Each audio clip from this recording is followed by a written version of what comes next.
Thanks for joining me today. Well, what we got going on is I've been having some agreements with my sealer, and I'm not going to try no more on this bag. I got another bag. I think the sealer and I came to an agreement, so we're going to have a good seal on this bag. And what I plan on doing is we're going to inoculate it with some lion's mane popcorn grain.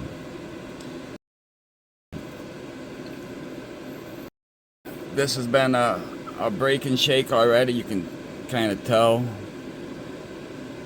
A lot of it didn't get broken up, but it consolidated pretty good. And over here we got another lion's mane, and I figured since we got a stubborn block, we might as well use some stubborn lion's mane. There's no way I'm going to break and shake this to get it out. Pretty much I think I'm going to struggle with both of them. So I got an idea that I'll share with you. It's just a regular old butter knife, and I bent it to make a little hook and a little protrusion on the end. You can see how that's all from me sterilizing it. For these jars I can't break and shake to get out. I just take my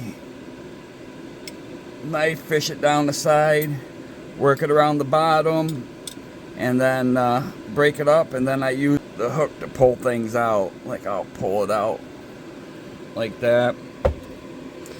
So I've never done a substrate block transfer, so let's do it together. Just sanitizing my gloves and arms with 70% isopropyl alcohol.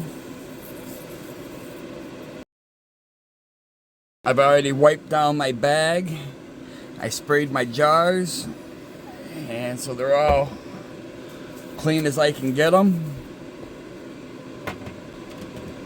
So what we'll do, we'll open up our jars first and transfer them to our bag.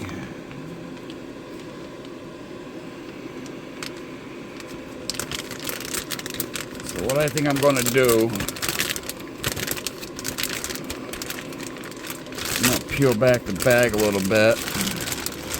This will really put this purified flow box to the test, exposing everything as much as I'm going to here, especially the inside of the bag.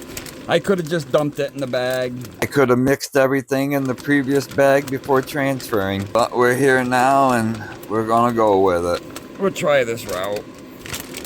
I just didn't want to get any possible future contaminants on the side where it's not going to be in contact with the block.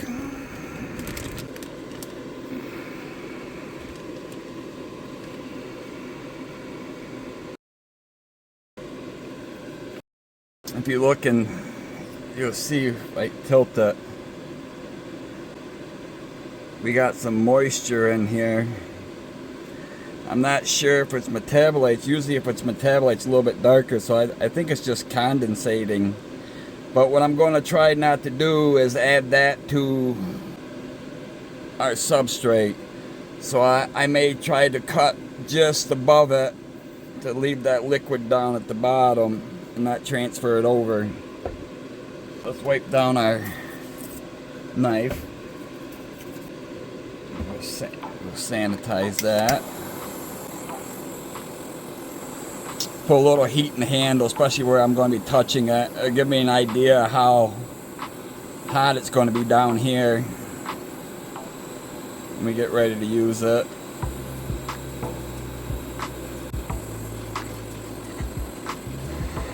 Yes. I'm going to let this hang in the purified flow.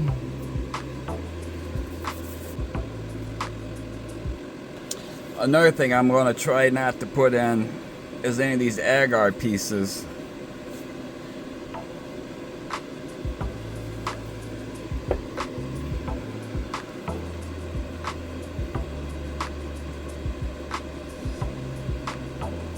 Not much in this jar, but I'm gonna definitely try not to put them in if I can.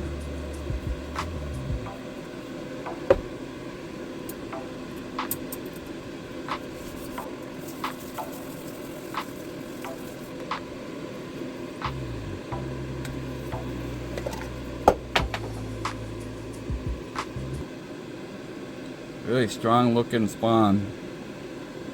I'm actually excited for this run because this is a run of F3s that I've been working on for a while.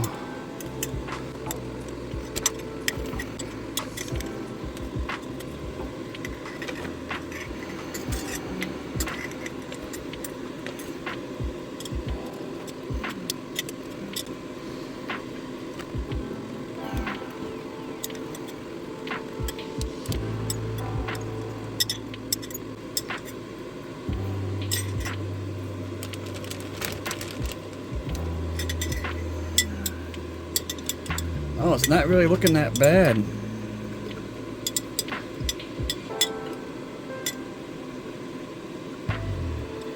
It looked like there's going to be a lot more fluid than what I'm seeing.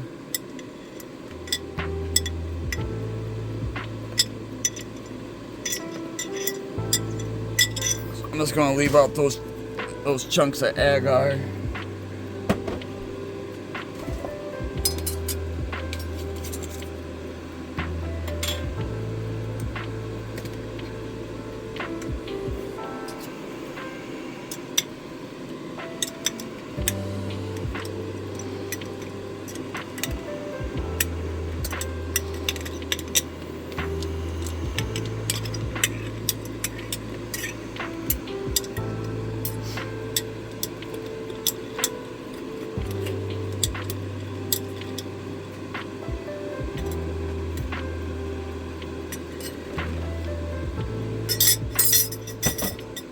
Alright, we got some spawn in our bag.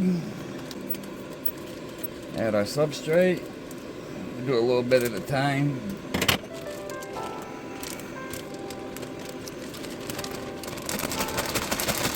And I didn't cut through the whole bag. I'm really kicking myself in the butt now that I didn't mix the spawn and substrate in the previous bag before transferring.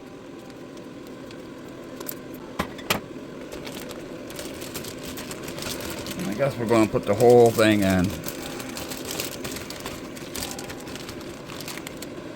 Definitely don't want to do this again.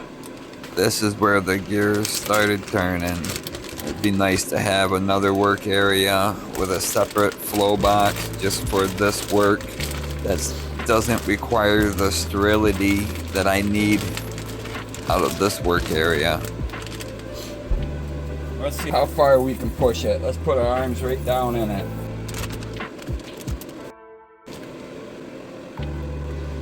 Actually, I am going to seal it.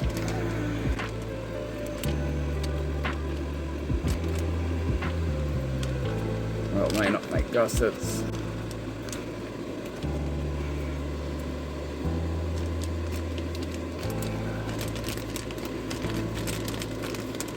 I'm gonna run this down to my sealer. Alrighty, so still having problems with my sealer. It used to be, I used to have to hold it down for like the count of 10 and it would consistently seal. Now I'm putting it down and I'm even gotten it in the same heat setting. I put it down, it's like 3 seconds, it kicks off by itself and it almost wants to melt the bag. I don't know what's going on with my sealer. I'm glad I was able to practice on this bag. So I'm already seeing what I don't like about doing it like this. You get all this on the inside of the bag. I'd be very surprised if this doesn't contaminate. If it doesn't contaminate, I mean, because like all those little pieces up there could be possible inoculation points for contaminants. So, Definitely going to try to avoid ever doing this again. But you never know. Might turn out to be my best block ever. That's just the way it goes with mycology. As soon as you think you got it all figured out, the mushroom would teach you you have a lot more to learn. Just gonna set this in my grow tent, observe it for growth, and hopefully in a couple weeks we'll be close to fully colonized. Well, now we're 13 days later, and you can see we got a lot of growth. And yeah, sealer still struggling with it. But I find it fascinating that in this picture and this picture, that when it was colonizing, it didn't go right straight to the filter. It ran the sides all the way up to get enough oxygen to kick in the fruiting. So I'm wondering, I think it's showcasing its adaptability. This is a unique lineage for me.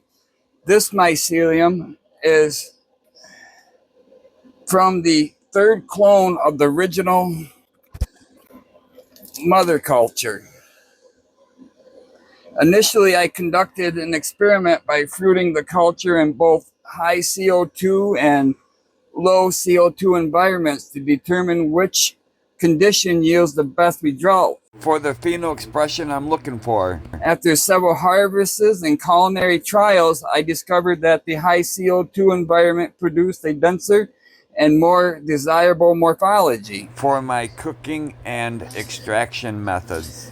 What we're fruiting now is the third generation grown from the original culture, specifically the third philia generation of that third clone.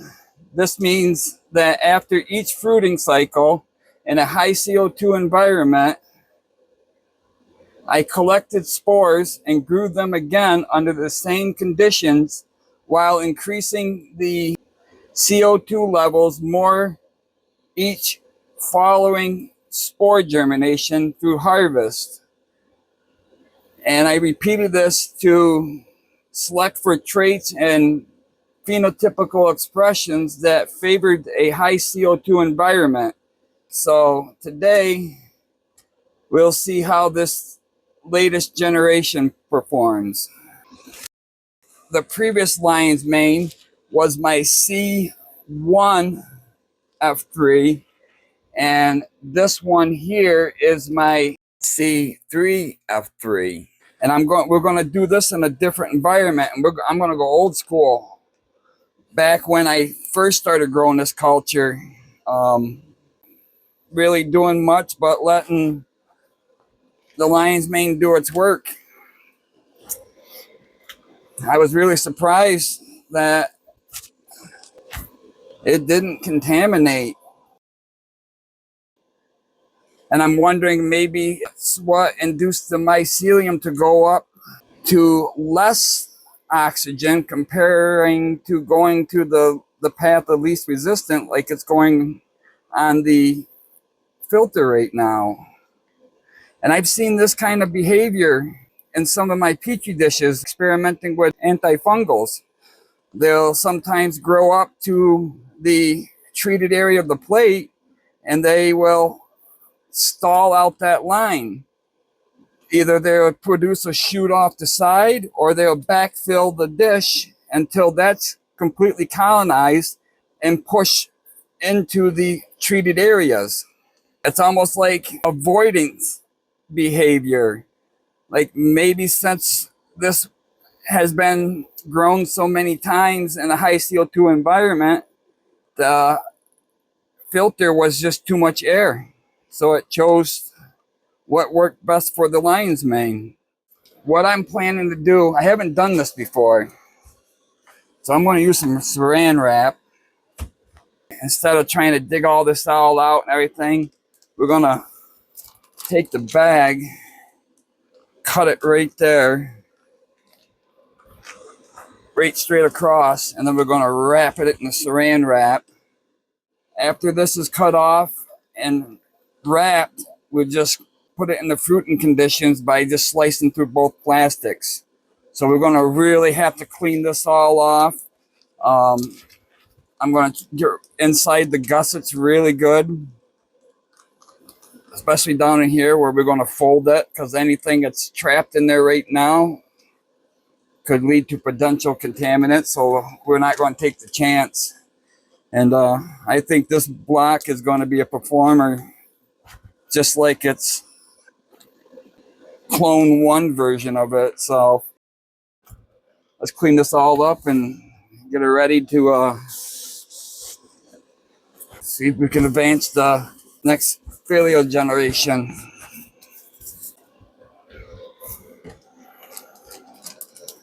I'm not going to worry about up in here.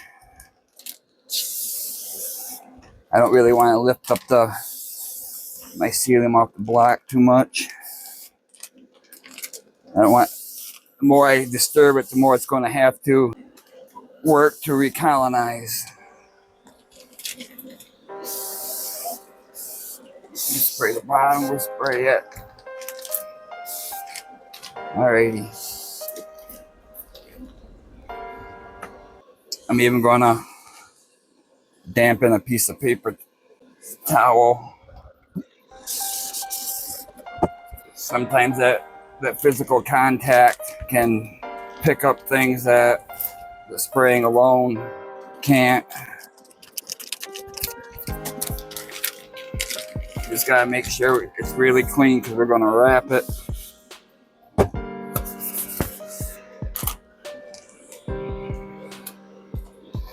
So I'm just gonna cut it this right there at the bottom. Cut it right across. And spray our metal scissors.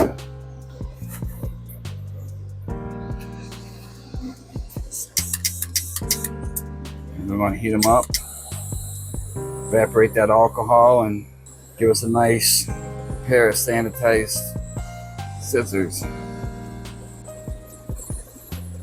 Imagine I make them cut better too.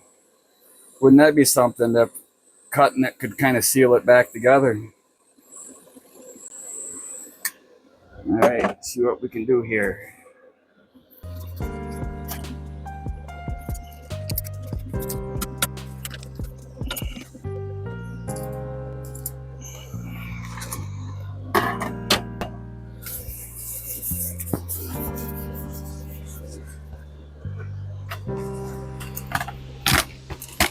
We're going to just deli wrap it.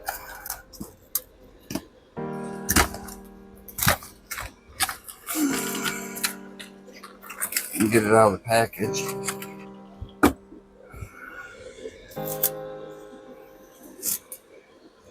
So instead of using this area and touching where we cut, we're going to peel back into it a little bit more and get some cleaner material. At least get a tuck underneath.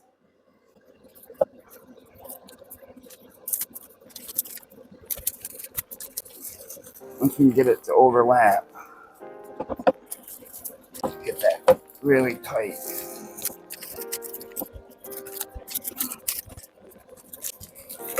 Here we go. And we'll go up here. I'm going to do a spin.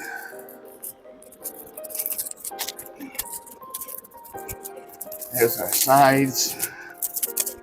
Spin one more time and clean it all up.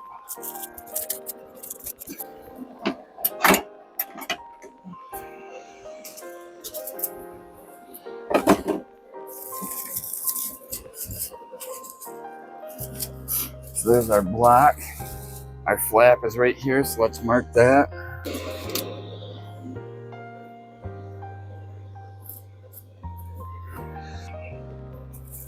So we got a couple options.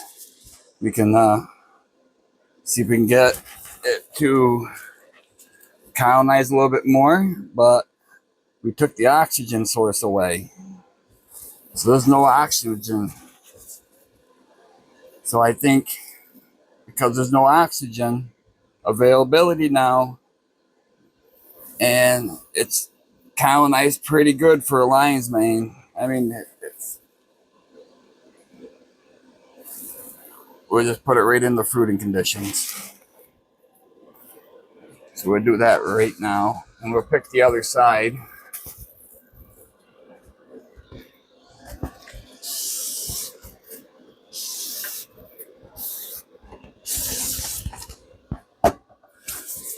See, we got some options to fruit this.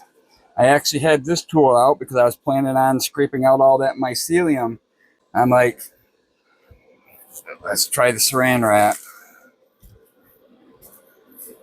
Oh, I want to cut it. Probably, I could even put it upside down now even. That would give me a really nice, especially in this growth over here. That's really dense. So I'm going to flip it upside down and cut it.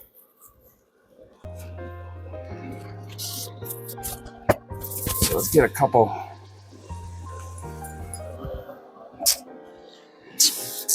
Not even sure what I want to do for a cut. Do I want to do an H cut and then have two flaps? Do I just want to do one cut? Do I just want to do a flap?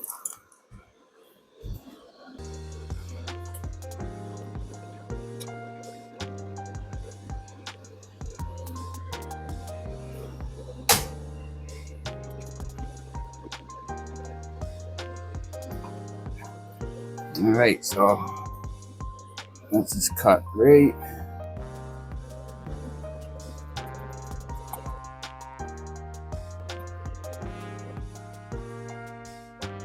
You get a little hotter. It's a lot of plastic.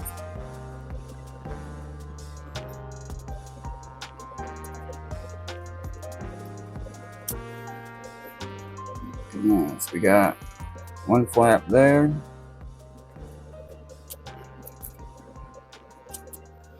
So that's going to be able to, that's going to allow the lion's mane to peek out. Having that flap, it'll push out there and push out there. So we got more exposure, but we're really not exposing it that much as if we cut out a hole. And then I'm just going to take my distilled water, just going to add a little bit. I want to saturate it.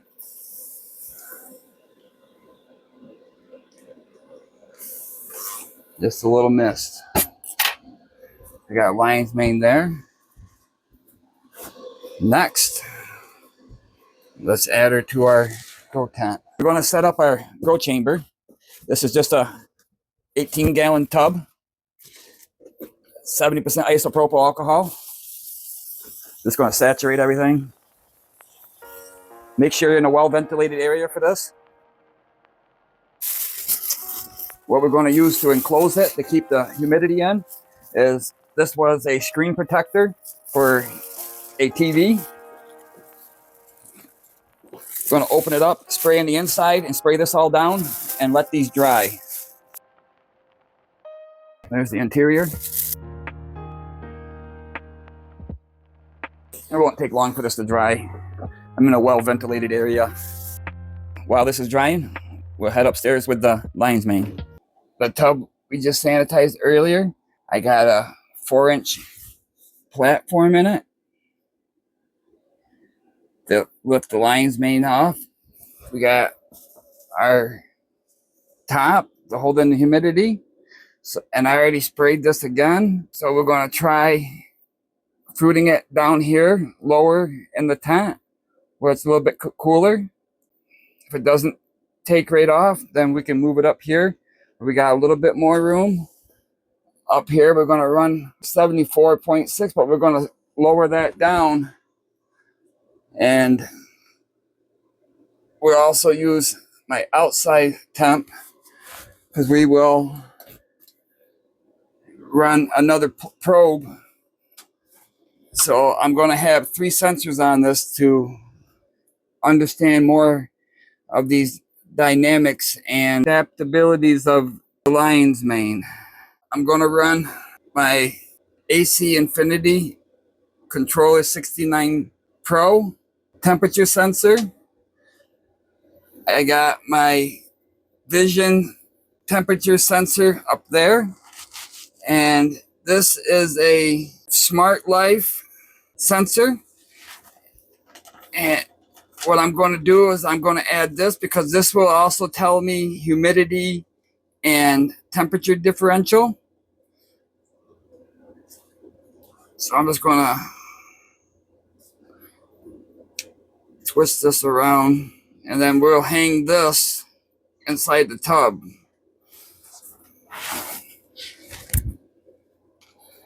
When we get ready. So there's our sensors. We got our platform. And what I'm going to do is right now I'm going to mist the sides of the tub before we mist the cover.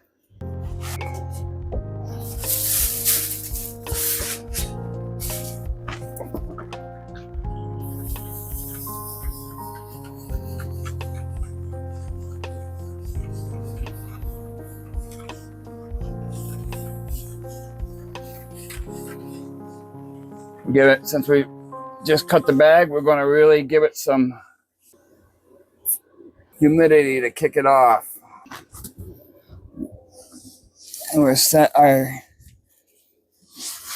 block inside.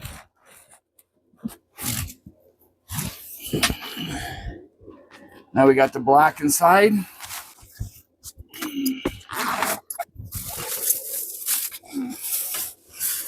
Take our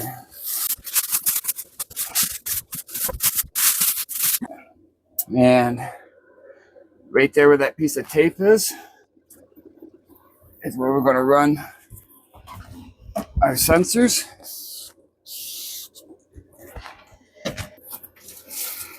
Whoops. So we put this one in. Put this one in.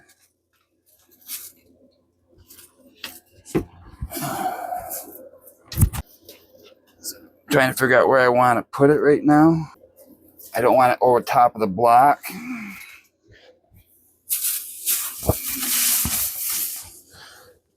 So I move the block.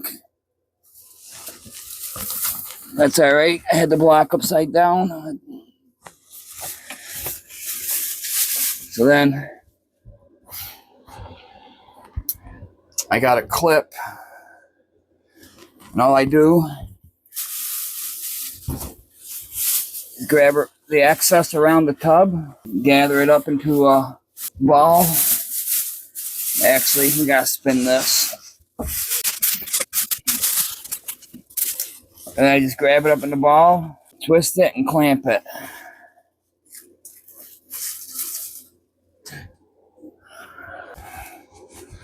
So there's all the way to the top. So I'm going to allow it to go down into the tub, touch the bottom, and then bring it up about halfway.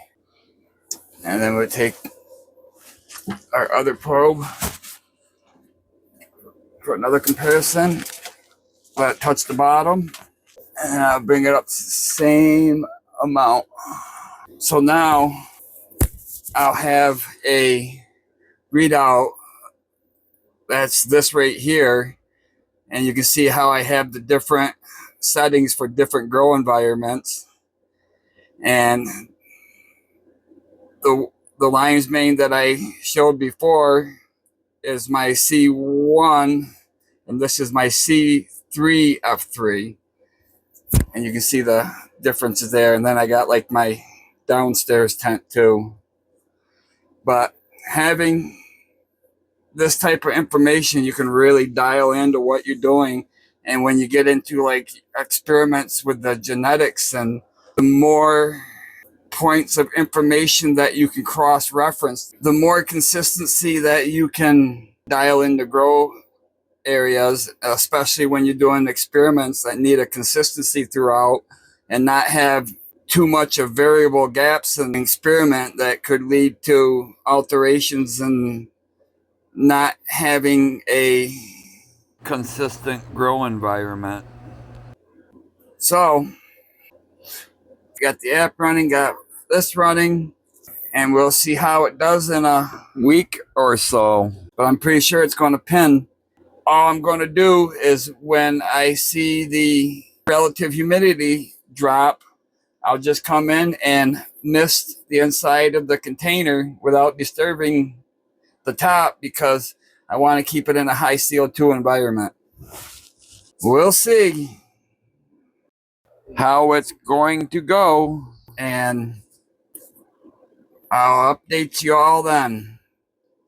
Please make sure you're subscribed to stay up to date on the trials. Thank you for watching.